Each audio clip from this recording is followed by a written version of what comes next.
If you thought Natalie was happy last week about the cabinets, you should see her today. Ta-da!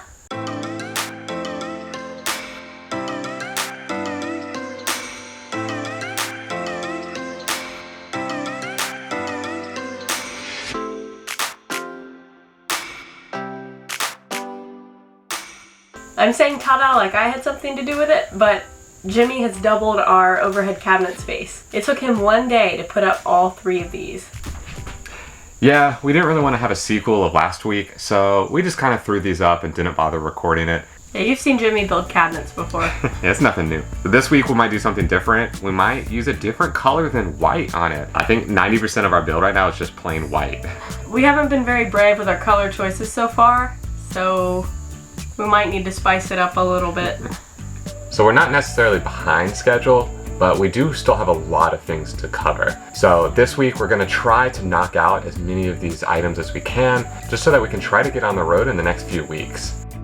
While Natalie's been prioritizing the shower, I've turned my attention to the back wall here. Yesterday I was able to knock out both of the upper cabinets. Today I'll be working on our nightstand. So when we made the bed platform, we made it the exact length of a full-size bed, minus this little corner right here, and the head should end about at that last plank. That's where the nightstand's gonna start. Now that I have the shower walls installed, I've been working on the floor. I installed some FRP board. I know it's upside down. I just am thinking it's gonna be a lot easier to clean because I wanna clean the floor probably much more often than the walls and ceiling. So I wanted it to be a smooth surface so I can just sweep it out if I need to. I also just thought it might look a little bit neater. I think it'll work fine upside down. I'm also planning on taking an extra measure to waterproof and seal around the entire floor of the shower since we can't buy a conventional shower pan. I'll get to that a little bit later, but first I need to go around all the edges of the shower floor and install some corner pieces that I bought that I think are really gonna help keep all the water from pooling in the corners. I also just quickly want to mention that before I put down the FRP board, I did my best to create a slope on the floor. There's a stuff that you can buy designed for shower floors to create a nice slope, and it's called Perfect Slope. It was a little bit expensive, so I didn't want to buy that, so I kind of created my own version.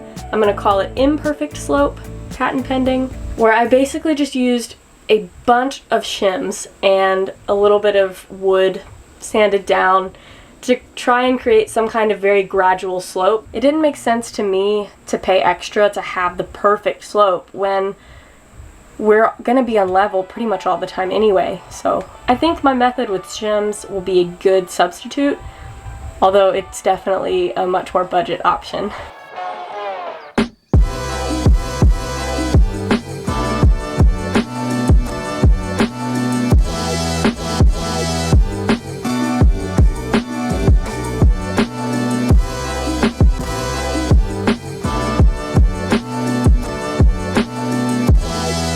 I'm definitely learning from past projects. I was able to knock out these boards in about an hour or so. I think before it would have taken me all day just to finish all these cuts, but I've got everything ready, so I'm gonna start gluing and screwing these together to form the best nightstand you have ever seen.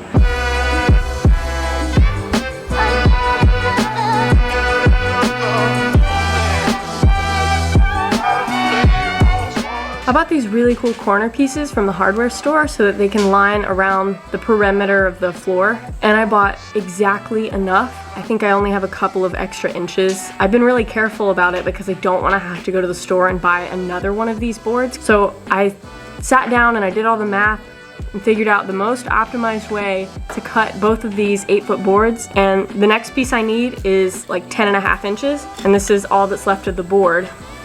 So I'm gonna have less than an inch left over, and I think that is pretty darn impressive. Anything to save us $8, right?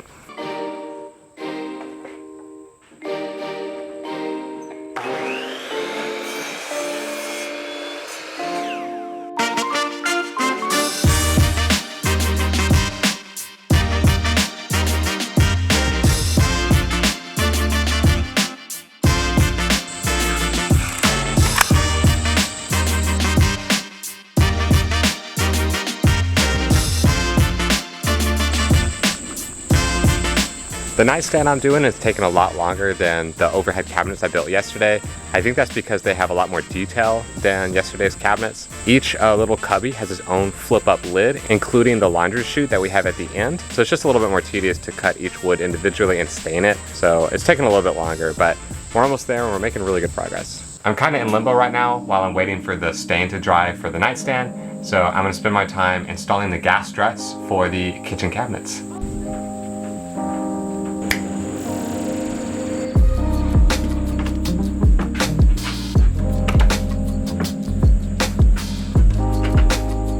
So now that I got the kitchen cabinets looking good, I had one strut left over and I added it to our decorative door above the driver's seat.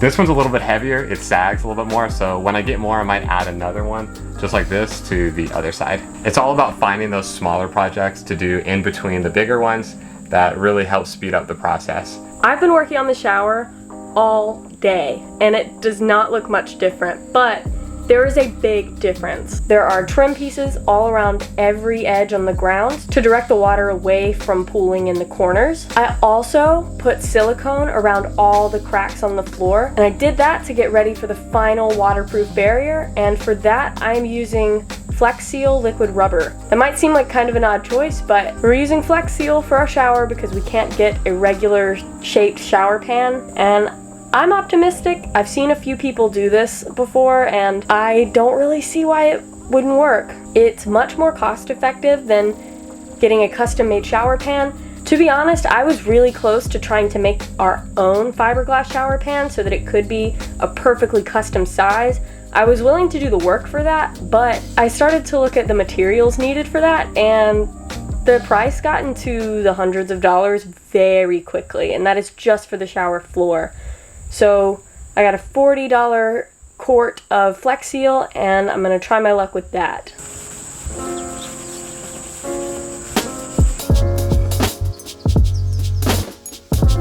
Six months into this project, we've learned that we don't always have to do things perfectly, and so we've long given up getting those proper stain rags, and we're just using paper towels at this point. It works nearly as well, and we have so many of them, and we have so many staining projects to do that these just work better.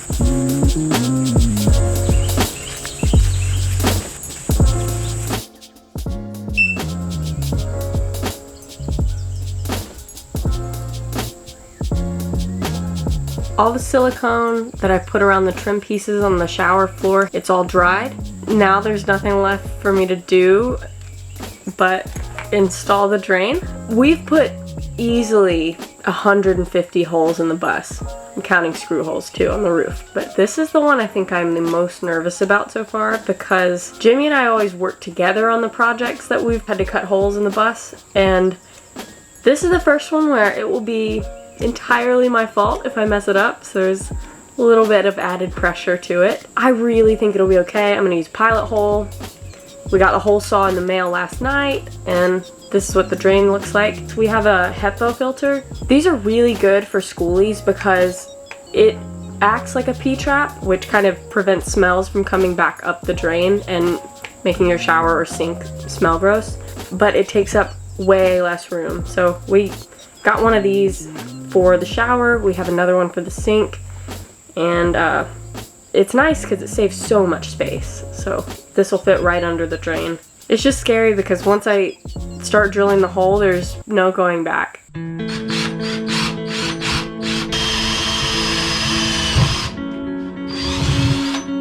I see daylight.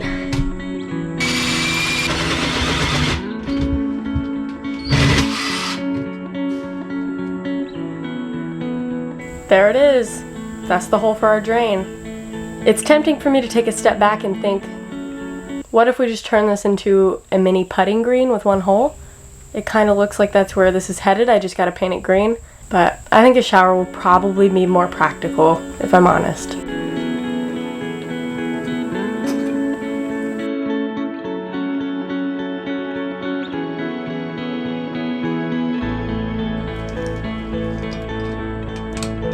I think I'm gaining a whole new appreciation for what Natalie does. Last week it was about painting, this week it's about taping. It is so tedious, and I just respect her so much for all the painting she's done in the past, and I'm looking forward to never having to do this again.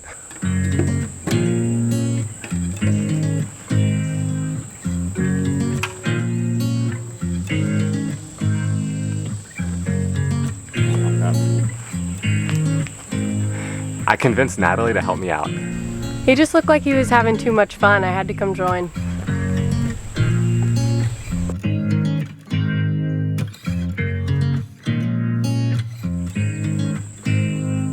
So I just finished putting the second coat of white paint onto the nightstand. I'm hoping that'll be the last one. Next, I'm gonna be working on staining the cabinet doors that I just cut out that will go in the overhead cabinets above the bed. I've got 3 of these already cut out, as well as the trim that will go around it.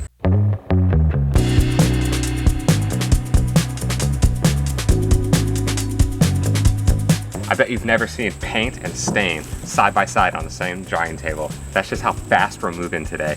We got 2 coats of white paint drying over here. I'm starting on the stain. This will be used for the above head cabinets for above the bed. So hopefully these can be dry by hopefully tomorrow. We'll be able to glue all this together. We'll take the tape off of this and install this pretty soon. I was hoping to get to this today, but it's not drying as fast as I'd like, but we'll do it. We got a plan. We're gonna make it work.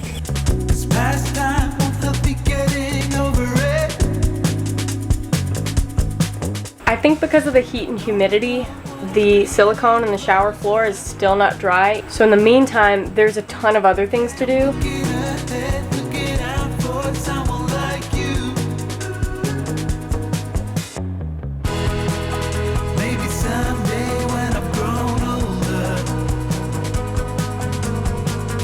We want to make our front cab area look a little bit nicer, so I'm putting a coat of paint on that. This is just the primer. We're going to paint it white later, and then we're going to paint other parts of it black later.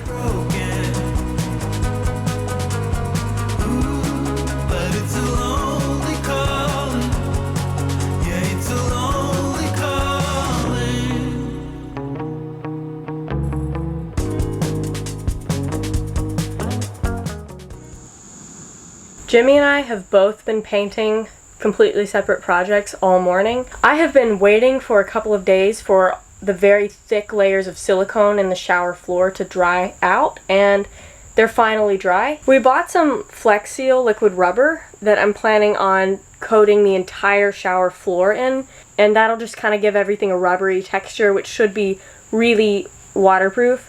And the other thing I like about this is that we can buy a spray can of it to do touch-ups later if we need to. So it seems a lot cheaper and easier to me than tiling the entire shower or even just the shower floor.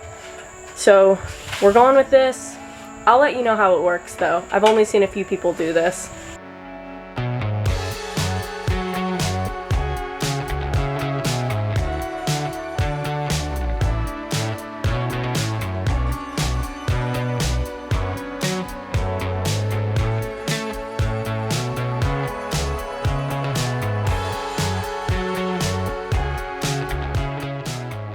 I've never been so happy to take a break from painting.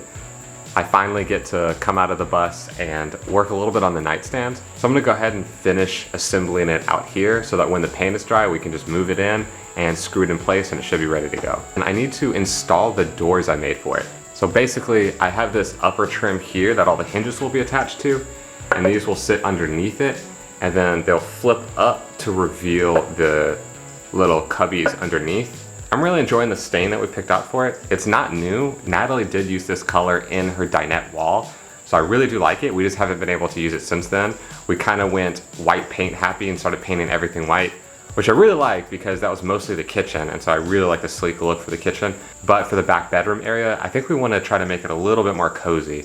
So hopefully this does the trick.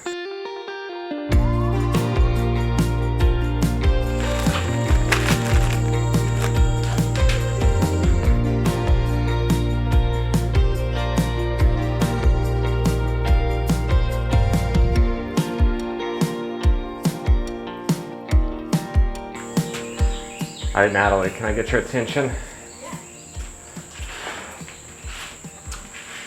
Wow. This one's yours. Oh. Oh man, that's so cool. It reminds me of a piano. It might be the piano hinges. Maybe. It's in Alright, it reminds me of a nightstand. Oh yeah, that too. I don't know, it's so original though. Like, you've never seen a flip-top nightstand like this. I love it too because it is so inhospitable to putting like just random things on it. Yeah. Because if you like start piling stuff up, you can't open the flaps, and you know. Yeah. It's like a little punishment. It's like, hey, clean up, you know. Yeah, exactly. No one's ever built me a nightstand before. I know.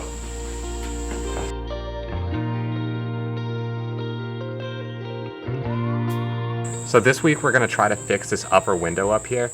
It has been broken since day one. I think the previous owner hit a bump and it just shattered as he was driving it. So today we're gonna try to deal with it. We have some access to some tempered glass, but just doing a quick Google search, it's a little bit harder to cut tempered glass if you don't have access to a big shop. So I think what we're gonna do is go to the store and just pick up some cheaper plexiglass, cut it to size and fit it in here. It's not what the bus came with, but it'll get us through for a while, and it'll be a lot better than the plastic garbage bag we've been using for the past 6 months.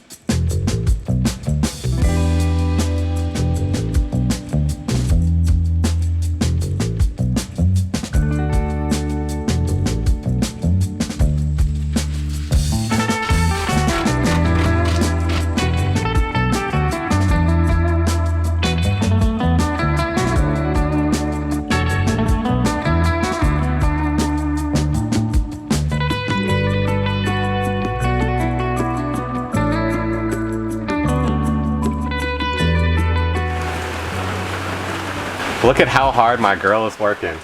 It is pouring down rain and she's out there cleaning our windows.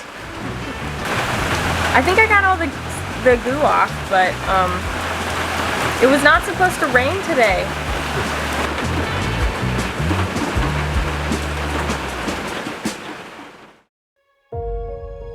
The last few days we've heard this weird chirping sound from inside the workshop, so we know that there's probably some kind of animal, and I think we just found it. I'm gonna go investigate.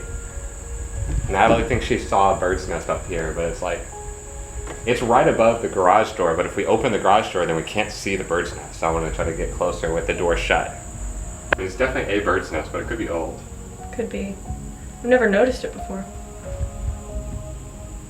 It goes like up, so unless it's bigger than it looks, I don't think this is it. There's definitely something chirping from inside the workshop, and we've heard it a couple of times. So maybe we'll figure the mystery out eventually, but I don't think it's that bird's nest. We didn't see anything in it. That's all right. We'll get them next time. Gotta put on my climbing gloves. Oh my goodness. Get up here. Jimmy, you do not. I really thought that was it. Yeah, me too.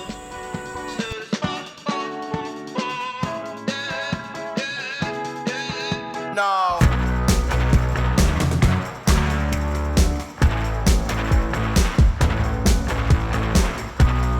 Don't cut yourself, Jimmy. That looks sharp.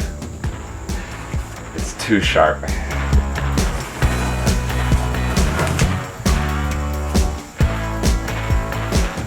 This tape is entirely white now.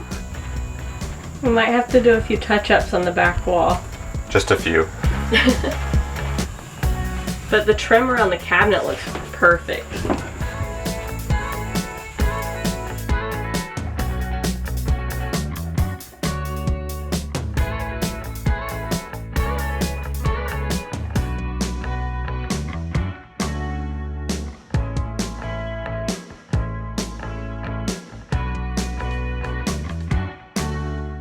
I just finished pulling up the tape from the front cab area that I painted white, and it looks so much better than I expected it to. The white looks so much better than the gray that was there before.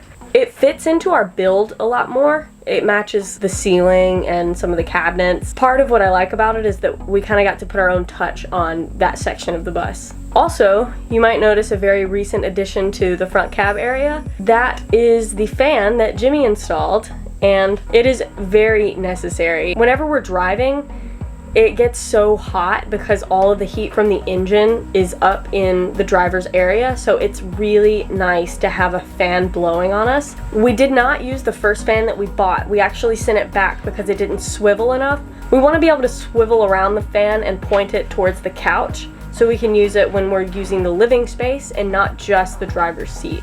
I was telling Jimmy we're probably gonna have to fight each other over who gets to paint the rest of the front cab area because we want to paint some of it black, because whoever gets that project now will get to sit in the fan, and it's really pretty comfortable. That's so nice. Max speed. Wow. Guys, that legit helps so much. I just want to take a nap right here.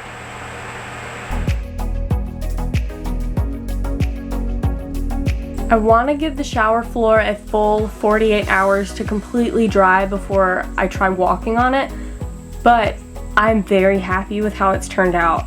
For $40, I think that this is a really good result. I feel pretty sure that this is reasonably waterproof, and I think it's going to be comfortable to stand on. It feels like a good, cool shower floor. We haven't actually tested the shower yet, and I'm still working on connecting the drain to our gray water tank. We'll let you know if things don't go as planned or as expected, but so far, so good.